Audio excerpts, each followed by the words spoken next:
நமக்கு கவர்மெண்ட் எச்சரிப்பு சொல்லுது, வெளியில் போகாதீங்க, புயல் அடிக்குது. இப்படிப்பட்ட எச்சரிப்பெல்லாம் நம்ம ரொம்ப கவனமாக காது கொடுத்து கேட்குறோம். కాబట్టి మనం కూడా చూస్తే కొన్ని ప్రాంతాల్లో మనకి హెచ్చరికలు చెప్తూ ఉంటారు. బాగా ఈ ప్రాంతంలో నేల సరిగ్గా లేదు, ఇటువైపు మీరు వెళ్తే నేల జారిపోయి మీరు పడిపోవాల్సిన పరిస్థితి ఉంటుంది, వాహనాలు ఇటువైపు వెళ్తే కురింగిపోతూ ఉంటుంది, బ్రిడ్జ్లు పడిపోవచ్చు, లేదా ఇంకా తుఫాను వస్తుంది, వరదలు రాబోతున్నాయి, కాబట్టి ఈ ప్రాంతంలో మీరు ఉండటం మంచిది కాదు, మీరు సురక్షితమైన ప్రాంతానికి వెళ్ళటం శ్రేయస్కరం అని చెప్పేసి ముందుగానే మనకు చాలా హెచ్చరికలు చేస్తూ ఉంటారు. இந்த மாதிரி எச்சரிப்புக்கெல்லாம் நம்ம நல்லாவே செவி கொடுப்போம், அதாவது நம்ம பயந்து கிடப்போம்.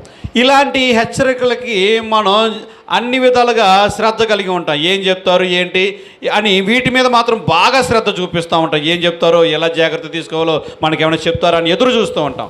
ஆனால் நம்ம வேதத்தில் வாசிக்கும் போது தேவன் நம்மளோடு பேசுகின்ற சில காரியங்களை குறித்து எச்சரிக்கிறார்.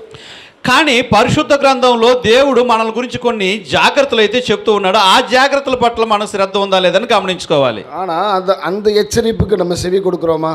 కానీ ఆ జాగ్రత్తలకి, ఆ యొక్క హెచ్చరికలకి మనం వింటున్నామా, దాని పట్ల మనం ఆసక్తి చూపుతున్నామా అన్నది మనం